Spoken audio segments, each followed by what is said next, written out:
It is really my pleasure to welcome you this evening to the launch of Erna's latest offering on the literary landscape. We take great pride in welcoming new books produced by Jamaican writers and by none other than a friend of our department, somebody who has been a writer in residence in our own department, publishing the latest Nothing's Matt.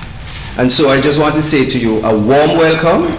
This is going to be an easy movement. I will not stay here and say too much. I will just be guiding things along, and we should have a delightful evening hearing about this new publication and hearing Erna read again. This launch is brought, when you have a big writer like Erna Brodber, you know, one department can't be behind the book launch. So we will find that this evening, this launch is in collaboration, the Department of Literatures in English in collaboration with the University of the West Indies Press and with the Sir Arthur Lewis Institute of Social and Economic Studies. And therefore we bring the might of three institutions behind this publication. So I want to welcome you here. I noticed that there are people coming from as far as Australia, Erna, to this launch. I will not call any names, but there is a wave. I see people from other institutions, but of course we know those people belong to us. Michael University College represented. We see the former deputy principal. I mean, Erna brings out a huge support, and of course, Professor Emeritus Eddie Bowe and Sheila Bowe, Velma Pollard, always here, and so on. I welcome you all, each one of you, to this celebration of the literary work. Unfortunately, Professor Meeks is unavoidably absent, but sent his congratulations and his support for this launch of Erna's book. And so we will not have greetings brought from Salises, but we will move right now into a group I've become fond of, especially at launches, which is Rosina Moda, sometimes with friends, sometimes with family. We never know what will turn up, but we know that we're going to have a delightful performance, and I ask you to welcome now Rosina Moda and family.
I'd like to thank Rosina. This is a serious family affair, and the young son you saw playing is also a member of our department, and so that's kind of double duty.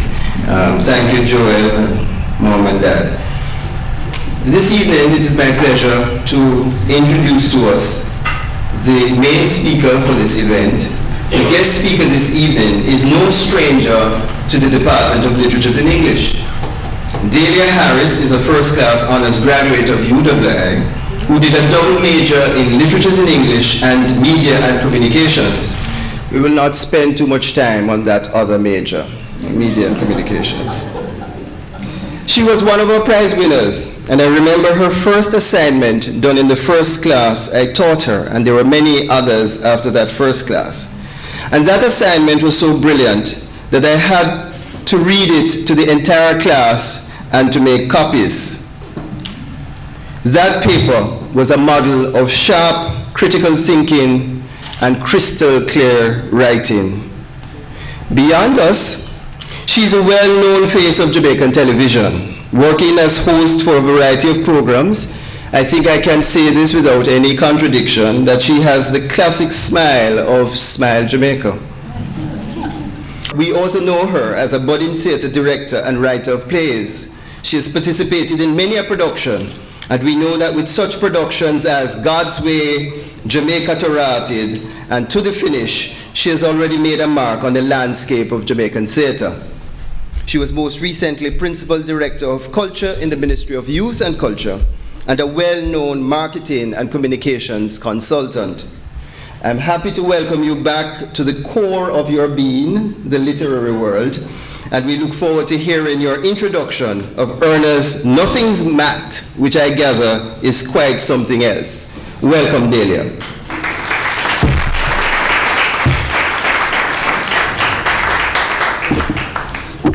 Thank you very much, Dr. Butner. Although with an introduction like that, I probably should just plead Chick V if critical thinking doesn't present itself throughout the presentation. Our guest of honor, Dr. Erna Brodber, other distinguished members of the audience, and I won't try to name them individually because as I look across, I see many distinguished persons here. A pleasant afternoon to you all. When asked by the department to speak at today's launch, I have to be honest, I had a moment of panic. Because how do I, in front of such an accomplished group, deliver a competent, if not marginally satisfactory presentation on a work of such an outstanding author? Then I read Nothing's Matt, and that is where my problems really started. Because there was so much that could be said about the work, it would require more than my allotted time for presentation, but Dr. Buckner warns me he will pull my shirt, so I will make it brief. Now, I thought maybe I could discuss Brodber's exploration of sociocultural genealogy and the ways in which family trees are often pruned, transposed, uprooted, replanted, and in some instances seem totally disconnected, yet below the surface, interlocked roots betray their common heritage.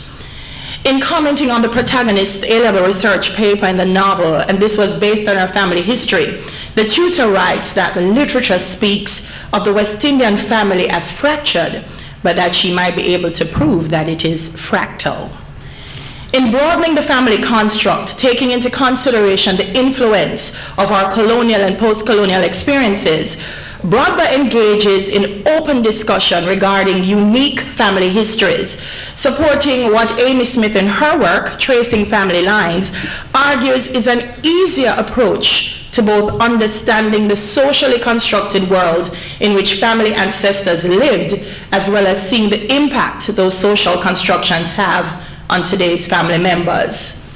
When we talk about Flexi Week and people are up in arms, John Cross said they don't work on Sunday, so you're not going to get some Jamaican people because of how the social constructs have conditioned them to ever work on a Sunday. My grandmother on a Good Friday would have a fit if we lifted a penny, and I thought that it was just some spiritual or religious reason, until 2 weeks ago, I visited my aunt, and she said no. Her father worked on Good Friday, and he had an accident at work and died. And so she insists that no work be done on that day. So when we hear even our young people, they do a survey and they say they want to migrate, and we get up in arms because why do our young people want to leave this country? We have a history of migration in this country. And so we often participate in national discussion about social behavior, about distinct ways communities, parishes, and even Caribbean nations respond to ideas and concepts, the difference in how they approach certain issues.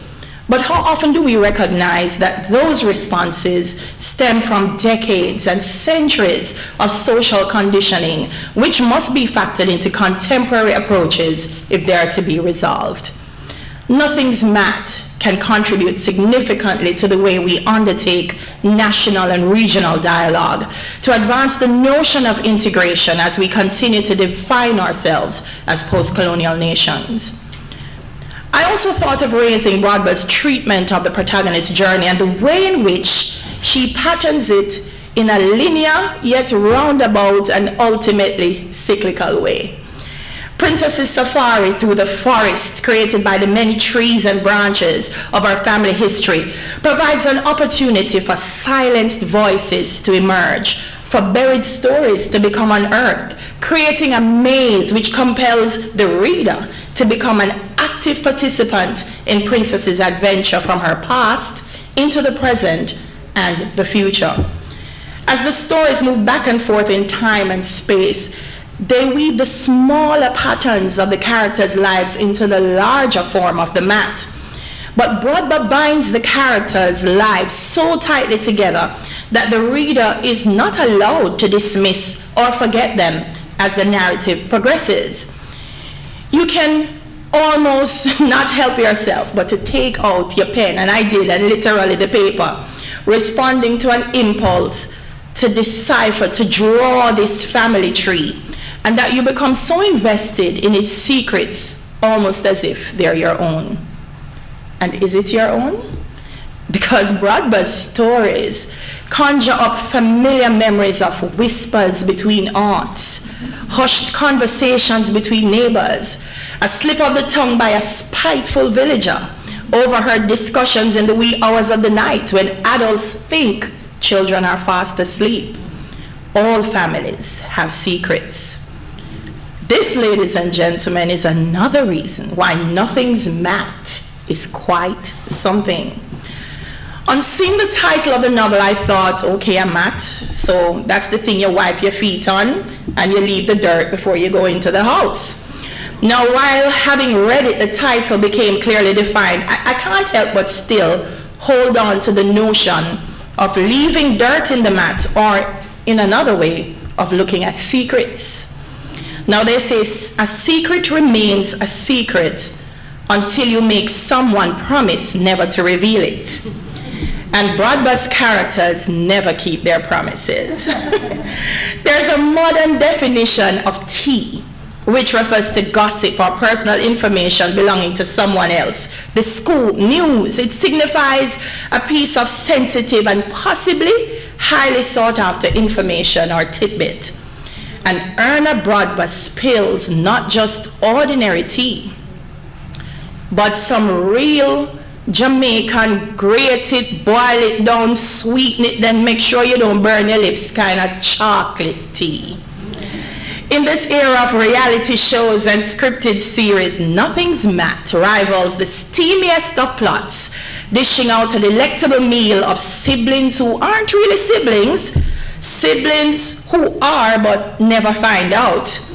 Infidelity, lust, treachery, betrayal, served with a long glass of deception in a classy charcoal, which on the color chart is not too far from gray.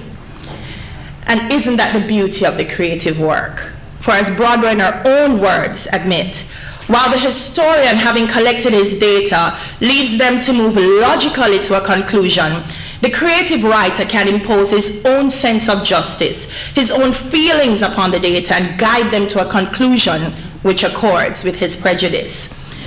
Chronological family history is disjointed, then rejoined in a fashion Brodber designs to not only stimulate thought, but to also delight the senses.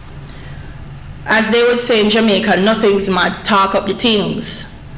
And while some secrets are quite painful, releasing them allows Princess to truly understand, to gain that sense of belonging to a family previously connected to her in name only. And isn't that the debate that continues to rage in our own society? Why do we need to look back at the atrocities of slavery? Why do we need to recognize the struggles of our ancestors? Some people don't dare reference their own life in rural Jamaica because there's a reason why I live there. And sometimes when we're figuratively told to go back where we come from, we don't understand that literally that's where you are from as well. So, what are the silenced, hidden stories that we need to release so that our own national and individual sense of belonging may be realized? Alas, Princess too gives birth to her own secrets, for she has learned the art of deception, but she knows that someday, somehow, the secret must come to light. Dr. Brodber, congratulations, and thank you for gifting us with this powerful narrative. I am very fortunate that my years of work in the media and my studies here at the university have equipped me to craft the most appropriate way to salute you this afternoon. And so I say, Dr. Erna Brodber, you're good bad. Thank you.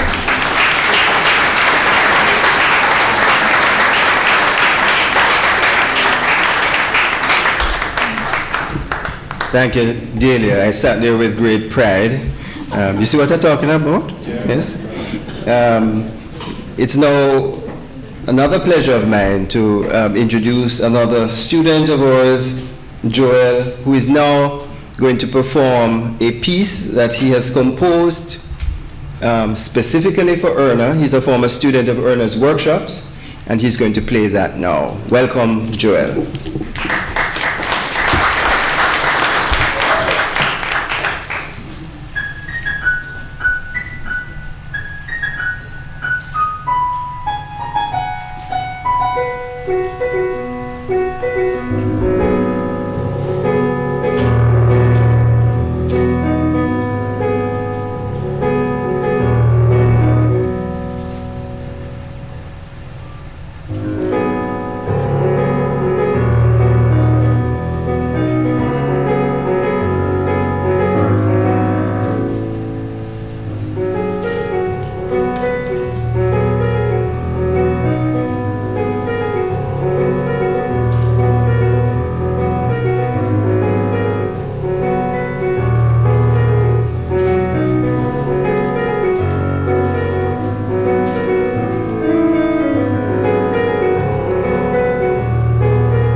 It was released here, right here.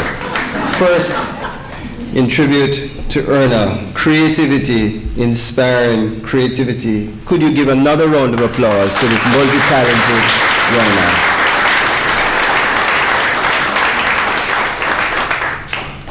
Becomes my pleasure again to introduce to us the author, a person who needs really no introduction.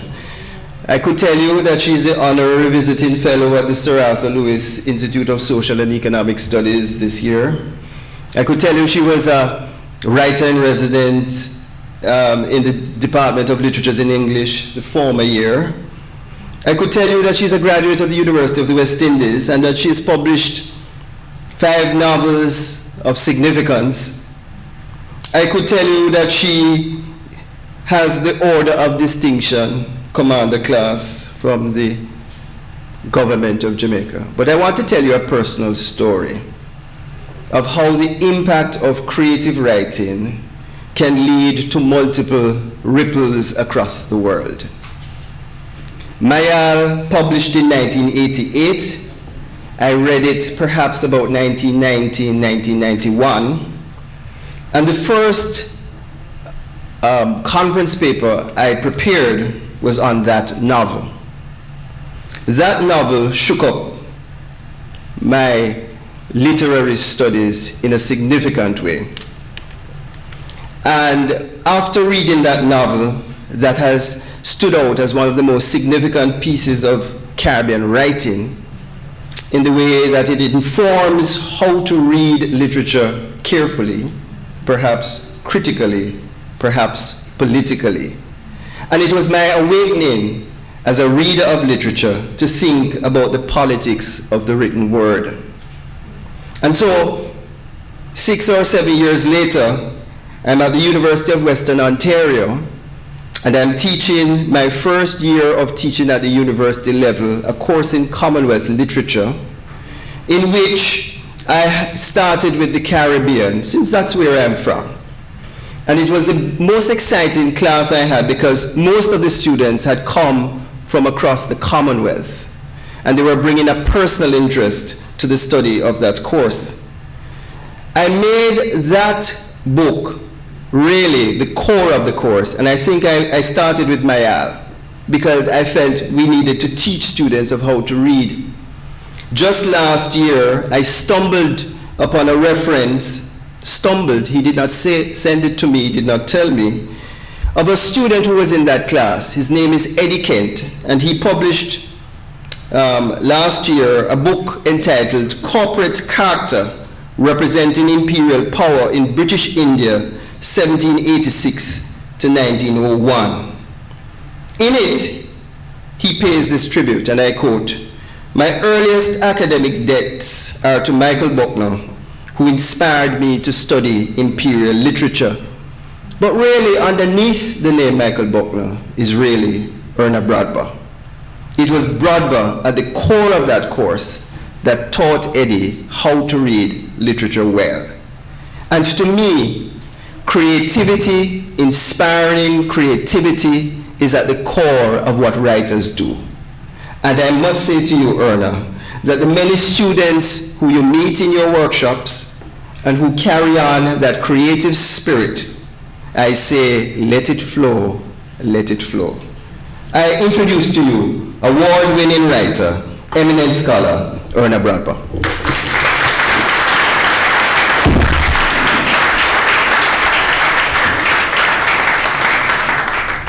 Well, am I to say wagwan or just greetings? Well, greetings massive. Thank you, Michael, for the good things you have said. About 4 years ago, I came to a launch. Let me just say this is part 1 of 4 points I want to make. And I hope I make them without boring you too much. About 4 years ago, I came to a launch like this, but hosted only by the Department of Literatures and English. Rosina Moda and Company performed. I told those around me, and of course myself, that I was going to write a piece which the Department of Literatures and English would want to launch, and at which they would invite Rosina Moda to perform. Well, hopes realized. Thank you very much, Rosina, and thank all those people who were responsible for inviting Rosina to help me to have my hopes realized.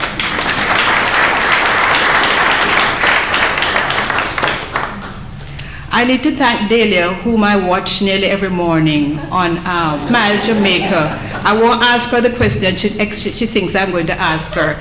I told her I wouldn't ask her that question, but I'm just going to thank her very much for having read my stuff and come and give such a nice and high-class analysis. High-class, accent on high-class. Okay. Then Joel, nobody has ever thought to compose, write, to anything for me. I hope this is the beginning, Joel. Thank you for kicking it off. Okay. I'm a certain ancient age by now, but I'm still hoping that other things will be composed. All right, then. All right, the second part is about the nothing in this slim volume, Nothing's Mat. Because so many people have asked me about it, I think I would like to say something to you about it. Yes, the Nothing in Nothing's Mat takes me into my family archives, and enough of them are here to vex with me, if vex is the word. Okay. My father was born and grew in Blackstonedge, St. Anne, where he married and produced my big sister. 3 years later, he moved his family to Woodside, St. Mary, about 10 miles away, where I was born. He was very particular about keeping his roots in Blackstonedge and would from time to time hire a car to take us back there, where we would reconnect with Aunt this and Uncle that, be kissed and examined to see what long-dead relative we look like. Once he sent my sister and I by ourselves. We walked the 10 miles, shortened by walking through the bush. The resident aunt told us where to find the relatives, and we dutifully went to be kissed and our features examined to see what old dead we resembled. Our aunt told us that we really should be seeing Connaught, but it was too late since we had to start on our way back home.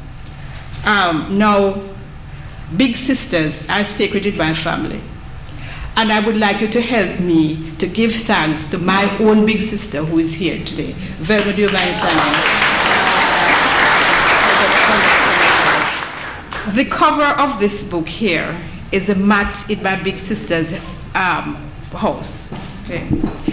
And the photograph is by my big sister. You won't find it anywhere in this volume, so probably you better write it down for yourself. Okay. But I had to tell you. Okay. Now, my father's big sister lived up the road from us in the same village. Manners decreed that we had to stop at her house before going to our house to report on our visit. We mentioned that we couldn't see Connaught, and she said, "Oh, cousin Nothing," and assured us that Nothing was indeed our kinswoman's name. My big sister was hysterical and could not stop laughing, whereupon something very odd happened. My aunt's husband chased us out of the house, telling us, known to ourselves and the whole village as well-behaved children, to take our bad behavior to our own house. I never did meet Nothing. In this work, I tried to reconstruct Nothing and build a monument to her. The third part takes us to fractals. I'm sorry Dr. Cooper is not here, but anyhow. She invited me to her Global Reggae Conference, where I heard Horace Campbell's paper, in which he declared that Rasta cannot die because it is built on the principle of fractals. Now, given my interest and my involvement with Rastafari, I wanted to know more about fractals, this thing that would make Rasta, with which I was involved, live forever. I went to the computer and found some of the most hypnotic shapes I've ever seen. I had to hold on to myself, for these shapes were threatening to take away my will and pull me into the computer to live with them. I bothered everyone about fractals. My son introduced me to his mathematics test, in which I learned that the fractal was a mathematical concept. I was ready to sign up for CXC Maths. Then I met a real mathematics professor who told me that it had to do with the African knowledge system. Africa, oi. I was drawn further in. A colleague in a Canadian university, Andrea Davis, feeling sorry for my demented state, sent me the book African Fractals, where I saw what my uncle, whose father, my maternal grandfather, who died when he was 5, had told him about the Ashanti, whom he had reluctantly fought on behalf of the British. I saw women's hair woven in the same design as that of the roofs in their houses, as my grandfather had told his little son. Then a new and very kind conference colleague spoke with me about and sent me her paper in which she, a geographer, was analyzing Wilson Harris's literary works in terms of fractals. Enter my young Jamaican friend of the Ifa tradition, who told me in her inevitable way, dash with all of that, the term refers to a form of African divination. Funny, there was a time when I was intent on getting to Nigeria to steep myself in the study and practice of African systems of healing. Was this a time? Was that what this fractal obsession was about? Me finding my way to Nigeria and to my own interest in African spirituality and systems of healing? There was no funds for that, so I had to find a different and better way of handling my obsession. Why not write a story which observed the principles of fractals? That is, a set of self-similar shapes, different from each other only in scale. That was more within my possibilities. With this, Nothing's Mat was conceived. In my creation, Nothing, Connaught, is very knowledgeable about the things of nature and transmits this knowledge to a young visiting relative who is trying to study the West Indian family by an examination of her own Jamaican family. Without studying any book or going to post-elementary school and probably not even confident about spelling mathematics, Nothing arrives at Fibonacci's sequence of numbers. Each number in this series is the sum of the two before it. Thus you have a series 1, 1, 2, 3, 5, 8, 13, and so on. Mandelbrot, centuries later, took things further. Things of nature, such as plants and flowers, observe this sequence. One leaf or petal or whatever comes into life, then another one, then 1 plus 1, 2, then 2 plus 1, 3, then 3 plus 2, 5, and so on. I spent hours tracking down and examining plants to see if Mandelbrot knew what he was talking about. Others have extended this finding. Nothing, my cousin, is one, and my fictive cousin is one. She adds that things whose development observe this principle are God-blessed and good for the human being. Thus she shows our cousin princess the penguin maca, which can yield strong fiber for man's use. He can use these fibers to, among other things, create a mat on which to sleep, to walk, to cover him from the sun and wind. The crafting of such a mat observes the process of recursion, going back Fibonacci's way, to go forward, going back to go forward, spiral, going back to go forward. Okay. Nothing takes princess through the process of selecting the plant, processing it for fiber, and making the mat. As they work at creating the mat for the set, Nothing tells her about her relatives. They give names of relatives to the various small subsets, which, when put together, is the family mat imbued with the spirit of each relative. Point 4 is where I reach, and I'm not quite sure what I'm going to do here. I want to read, but the thing about it is that when you're reading from a novel, you're not reading like the poets read. A poet can read 4 lines and give you the whole story. See? So when you give me like 5 minutes to do something, it can't work. It really can't work. So I'm just going to do what my spirit tells me to do. And what my spirit tells me to do is to read 2 pieces. Okay? I'm going to read a small section, which is the unit in the mat, which represents Maud and her spirit. And after that, a section which I think you can observe the self-similar units, distinguished only by scale. Now a word on the second reading before I go into it. A smaller unit of the family mat is Joy. We're going to read Maud, and we're going to read a bit of Joy. Princess's grandmother, Pearl, had been in Panama, where she had met and married a silver man from America. You know that we were silver. In Panama, we're called silver. She had refused to go to the States with him and was returned to Jamaica with their 2 children. In Jamaica, she eventually marries Neville, whose name you will hear in the first reading, and produces Princess's father. The 2 children, by the American, were sent to their father in the US, where one of them produced Joy, the Joy that you read about. Now I'm going to read the piece that has to do with Maud. It's kind of, yes, it's kind of not for children. It's not my kind of writing. A reviewer once asked me, very close person, very nice person, I just forget his name now, why isn't there any sex in my work? Well, reading from Maud. Out of the blue, Miss Maud had bawled out to her charge, "Girl, I breed, you breed. You think me not see the lizard jump on you?" Just talk to you, but you're coming late. The girl's response was to shake out her dress, for she was mortally afraid of lizards. From that day, Miss Maud watched her like a hawk. Nobody had bothered to tell her how old she was, and since birthdays were not things celebrated there, she could not say, Mary is having her sweet 16 party, I'm the same height as she, so I must be about 16 too. What she knew was that she was out of school. That meant that she was a big young miss.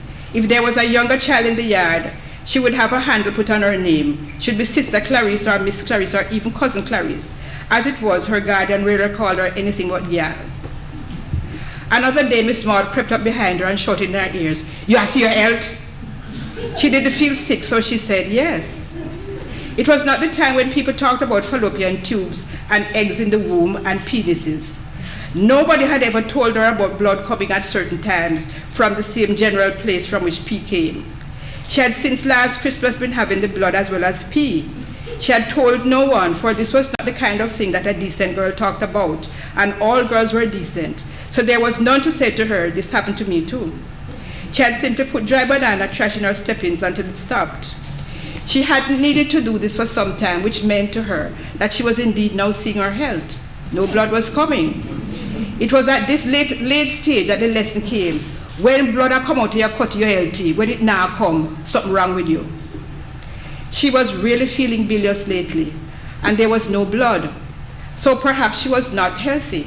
But she wasn't going to tell this to Miss Maud, for Miss Maud didn't like sicky people around her.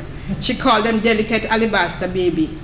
She didn't want to be called that ever again. She wanted to be strong like Miss Maud wanted her to be. Neville was her good friend, but not even he knew of the blood thing. They played that game where they showed each other their private parts and even tried to join them after Neville told her that she had a hole there. But she never did that when there was blood. She just said, I can't play today, and it never urged her nor was vexed. On one occasion when they were playing that game, Master Eustace, whose ladder butted Miss Maud's, jumped the barbed wire fence and came over, claiming that he was going to tell. They couldn't at first imagine what he was going to tell, for they were not stealing cane or ripe banana or anything like that. And they had not harmed anybody's fowl or goat or anything. They were only sharing what was theirs, their bodies. Whereupon Master Eustace asked them what they thought Adam and Eve were doing when God chased them out of the Garden of Eden. Before they could tell him that it was an apple that Adam and Eve had stolen, and they had stolen none, it wasn't even apple time, he told them it was not an apple, it was what they were doing, and he would tell Pastor who would drive them out of Christian Endeavor. Christian Endeavor was a big deal. Only well-behaved children were in it, and you wore a special ribbon on your shirt or blouse and marched into the church after all the elders were seated. Pastor would beam from the pulpit and say, give the young battalion the way, let them come in. Nobody wanted to be driven out of that. They wouldn't do it again, they pleaded. Master Eustace no way to stop him from talking. Clarice should link with him this one time and not do it again. Neither she nor Neville saw anything difficult about that, and so Master Eustace lifted up Clarice and put her legs around his waist, telling Neville to turn his back, which he duly did. It was different from with Neville, for a kind of glue was left at the top of her legs which she had to wipe off, and he was now telling her that she should not tell Miss Maud about this. This glue didn't happen with Neville, nor did he make up his face and grunt like Master Eustace was doing. Everybody kept their word. No one was driven out of Christian Endeavor. Neville and Clarice never tried to link again, and of course Miss Maud heard nothing of the affair. Nor did Master Eustace ask for a repeat, but from that time Clarice never had to use the dry banana trash in her step-ins again. In those days, women were not showing off their breasts and their legs. Clothes were worn loose. Clarice had had no occasion to see all her body. There was no full-length mirror around, or to strip off all her clothes and see herself. One simply tidied the crucial part with a soaped piece of cloth and a pan of water. She therefore did not see that her breasts were swelling, nor that the bottom of her belly was increasing and getting stiff. There was never any need to go to the dressmaker to get measured. Clothes made for her were not part of Clarice's life. There was a church basket with very nice, almost new clothes coming in from all parts of the world, and definitely in style. More often than not, they were a little bigger than Clarice's real form, if fitting well was important, and it was not. So nothing was really too tight for her. It was when the baby was squirming out of her, a 7-month baby, that she screamed, knowing full knowledge that she was unhealthy. She was in the latrine and might have pulled out the stuff looking like a young dog that was sticking out of her and thrown it in the latrine hole if it had not cried and Miss Maud had not forced her way in. Miss Maud asked her what was wrong. Clarice said, nothing, ma'am, for she felt quite all right in her body, just emotionally upset that this thing had come out of her. Miss Maud had a sense of humor, and for all her gruffness, tons of humanity. She checked the little thing and said, "So this is something with 2 legs, 10 toes, and 10 fingers, and a head is nothing?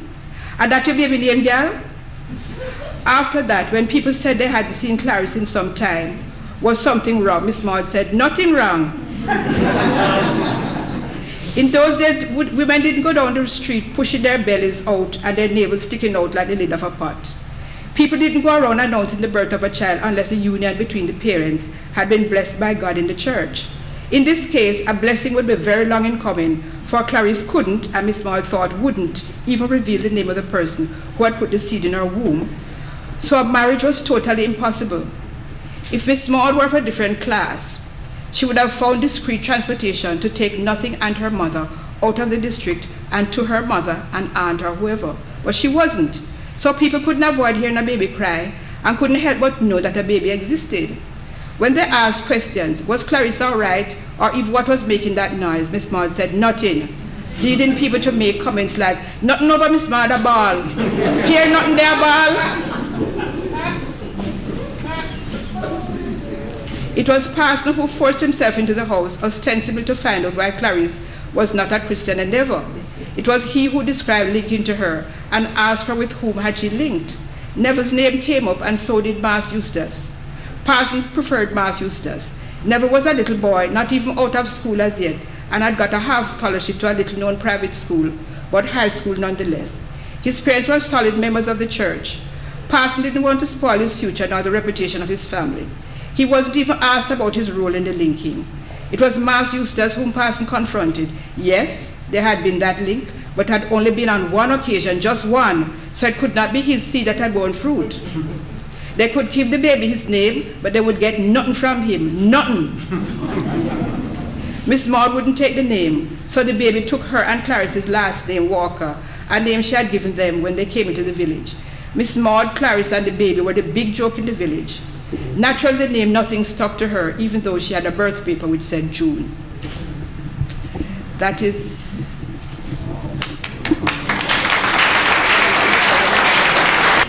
This is Joy now. This is a Joy mat. Them here.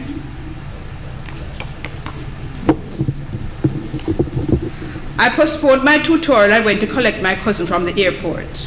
I had had pictures of Joy as a big woman, but these were just visa-sized photographs under which her articles in Essence and Ebony were placed. And they were always the same one shot.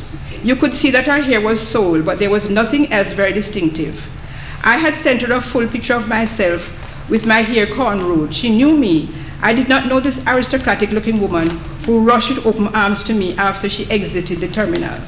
Joy was very, very light-skinned. Is Professor Lewis female? Maureen? Maureen. Me and color again. All right, okay. Joy was very, very light-skinned. I remember the story of how grandmother had reportedly used Everett's color to turn down his offer of help with the business. And I wondered what color must have her first husband have been for her to produce such a fair-skinned grandchild. And how could she have a light-skinned husband and at the same time think of people like Everett as her enemy? Pearl would have to answer this question in time. Of course, I did not know Joy's mother, but I did know from my understanding of the American society and from Joy's report concerning the troubles of her cousin, Brother John, that she was not likely to be so white as to by herself have given Joy this color. For now, my main worry was having a pregnant woman in the house that supposedly did not like women. The one thing I knew was that she wouldn't be told about the house by me until I thought her system could manage this. I could not forget Keith and how his mother's cravings while he was in the womb turned him into a dasheen. Pregnancy is such a delicate thing. I shelved my worries and wonders and did the right thing. I took my cousin to see her grandmother and to eat the repast that was waiting for us. Pearl was beside herself, even in tears. I felt a little snubbed. I'd never had a greeting like this from her. Of course, she had never seen this grandchild before, never even seen John, the child's father, since he and his sister went to their father in their 20s. This 80-odd-year-old woman thought she could convince Joy to stay with her. I looked at Joy. I didn't know if she had been in touch with her grandmother and confessed her pregnancy to her, but I certainly had not told them anything about it Joy looked at me and saw that I had not told them, and she said she didn't think she would stay with them but should visit often. Then Grandmother Pearl did the stupid thing born of jealousy. How could you give up the offer to stay in this nice house with a full-time helper and hot water, air conditioner, and all the things you're accustomed to in America, to live with your cousin in our old wooden haunted house? Joy smiled but didn't answer. It was later in her life that I realized that even if Joy had been tempted to stay with Pearl and Neville before the talk of my house, she could not resist my wooden haunted house.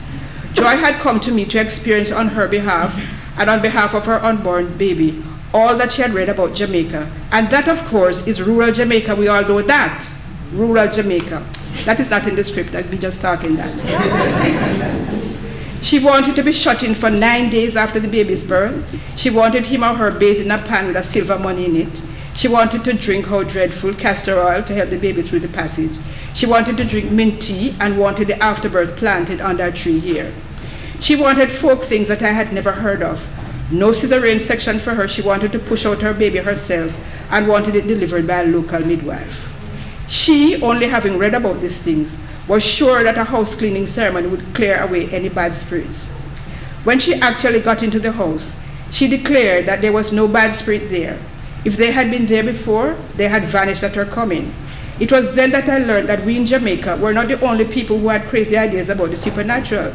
Joy, for all her aristocratic look, had had a spiritual advisor right there in Washington, D.C.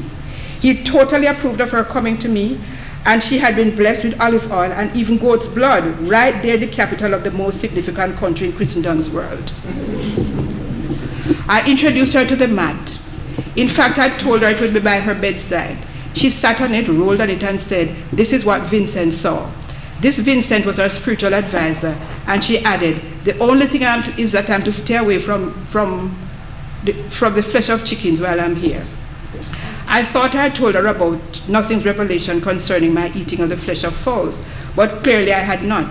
So I told her and took the opportunity of introducing her to the people in the mat and their stories. My cousin was so taken with these stories that I was forced to remember that she was a writer and one with contacts who might publish her family story before I could get around to it. I got diplomatic and told her, one day after the baby and all that, we must get together on this project. I don't walk barefooted. My aristocratic high-brown cousin did. You see, the earth has all sorts of beneficial properties. It is sacred. Why else is it called Mother Earth?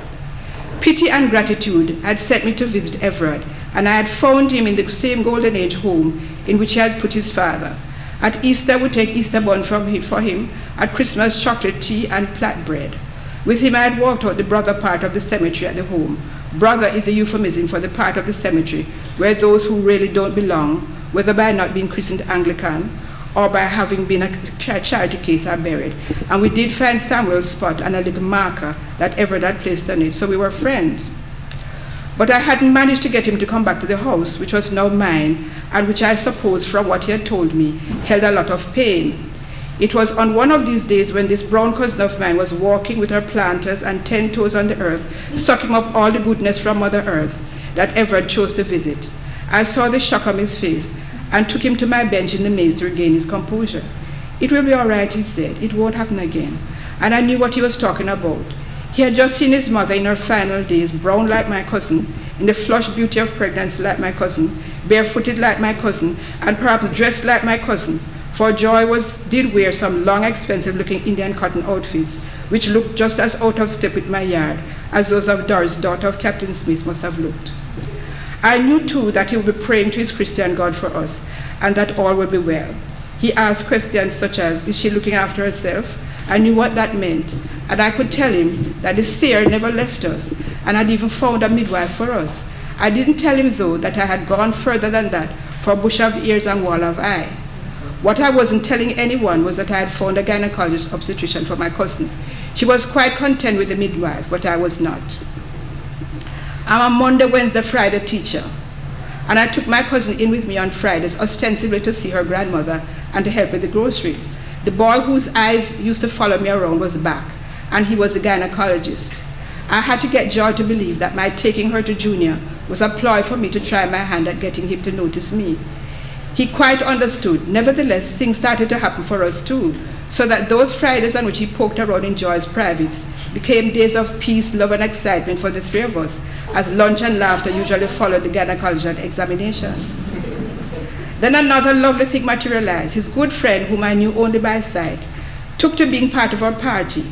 Junior felt that we shouldn't be driving so far out of town by ourselves on these Friday nights, and his lawyer friend began to accompany him on the drive behind us to my house, 20 miles away from the college campus and our city. Sometimes we stopped on the road to eat.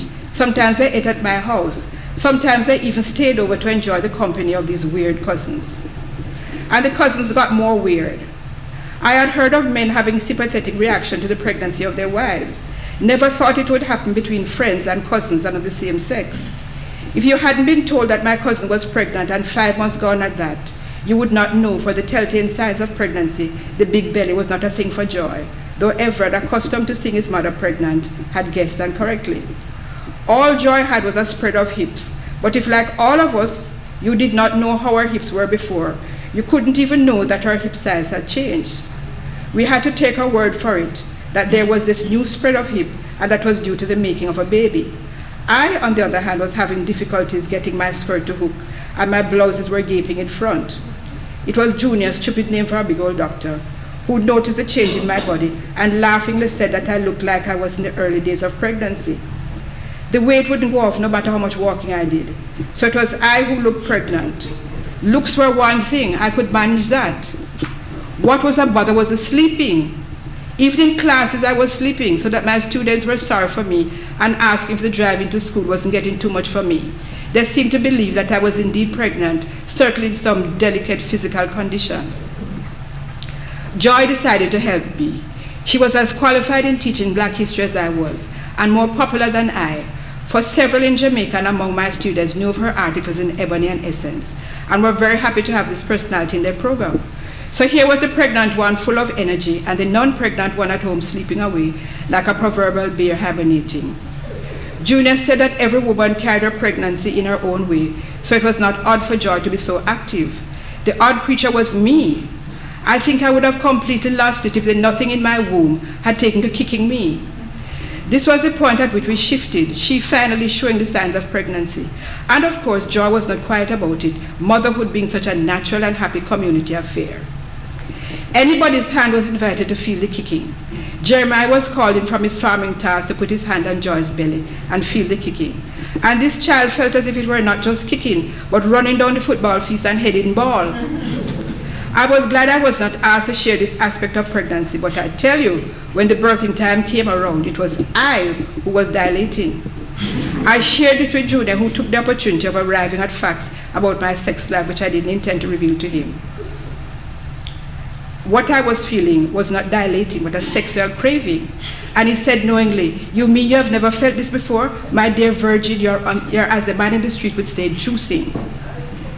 I made up my mind to say nothing more, but juicing or dilating, both he and the Nana, Miss Sislin, started asking about baby's clothes and the arrangements of the room for the delivery.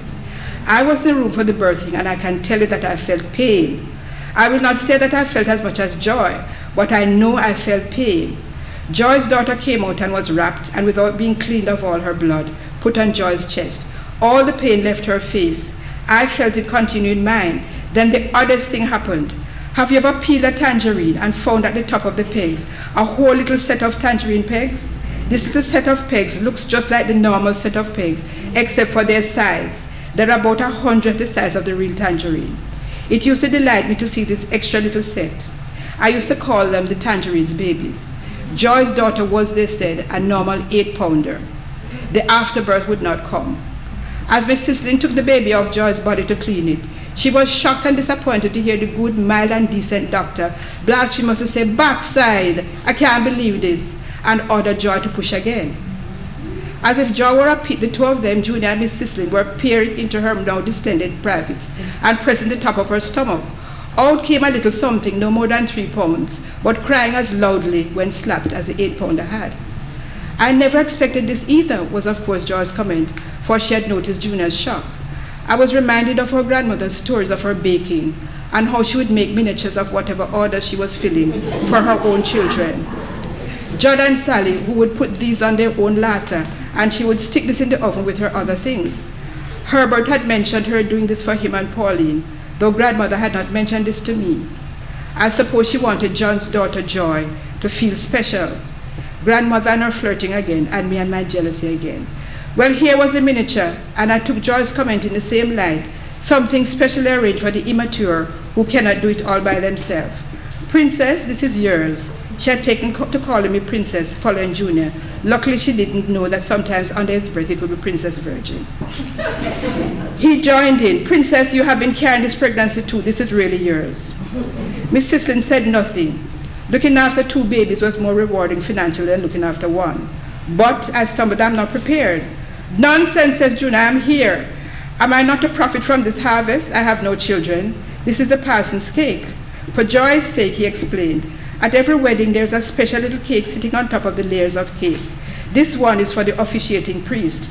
He can take this and go away without the beauty of the real wedding cake being disturbed by cutting before time. Joy breastfed both babies for a time. Then, true to Jamaican custom, the father, Junior, started arriving with store-bought food and, of course, clothes for the babies. He had suggested that I try breastfeeding, but I refused to carry our weirdness this far, though my breast did feel heavy and my blouses were again not able to be buttoned in the front. Junior was very often in the house. He had virtually moved in, for babies have to be walked about in the nights to stop them from crying. And I was a working woman who had to be rested enough to drive 20 miles to work and back. Miss Sislin was able to take Joy through all the folk things she wanted to experience, even as I fed it on the baby's hair. And of course, she very early took the babies off store-bought food, and they were drinking the juices of the fruits and vegetables coming from Jeremiah's efforts on my land. Our boy didn't go through all the folk things though, which Joy ushered her baby, through which Joy ushered her daughter. But he still grew, and by leaps and bounds. By the time he was 3 months old, he was the same weight as his sister. Here endeth.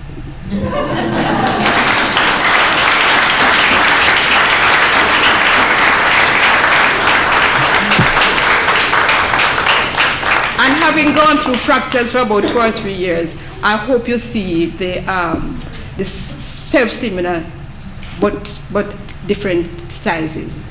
This is what I read this for, self-similar but different sizes.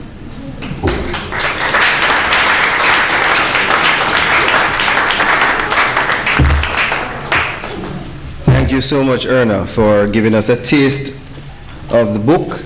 And so I hope that you know that the books are available. You can get them signed as soon as we are out of here. And we'll be out of here in a few minutes.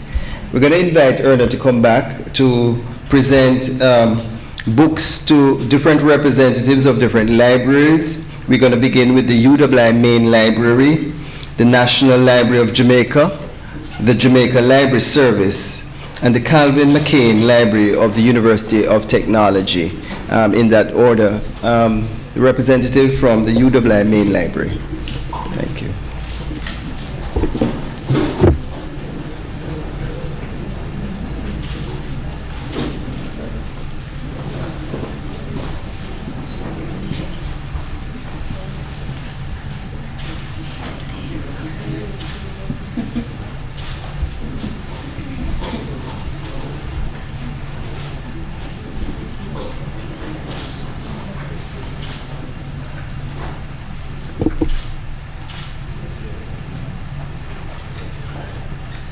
Thank you, Erna, and thank you all.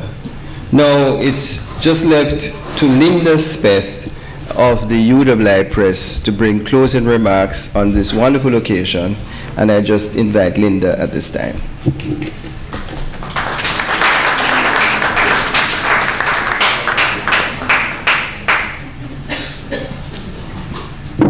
Thank you, Michael. Good evening. As the General Manager of the University of the West Indies Press, it is within my remit to offer congratulations and to extend thank yous involved in the publication and launch of a book. First and foremost, of course, congratulations to Dr. Erna Brodber for her novel, Nothing Matte. The press has only recently begun publishing novels. In fact, Nothing's Matte is only our 4th contemporary novel. We were particularly interested in Nothing's Matte because it's not only a fine work of fiction, but also portrays a fascinating ethnographic perspective regarding the diaspora, fractal rather than fractured West Indian families, and kinship networks. topics of profound interest for both the general public, scholars of Caribbean cultural studies, and students of the same. It was a pleasure for us to publish this fine work, and we share the sentiments of people at the recent Caribbean Studies Conference in New Orleans, the LASA Conference in Puerto Rico, and our friends on Facebook who praised this slim, elegant volume. I would also like to thank our co-sponsors tonight, the Departments of Literatures and English, and the Sir Arthur Lewis Institute of Social and Economic Studies. We look forward to collaborating with these two units in the future to make more books available to the public and to the university community. We also thank Rosina Moder and friends, and Joel, and family, the University Press Marketing Department, the University Bookshop, and our very, very, very dear friends who show up to every event, MITS.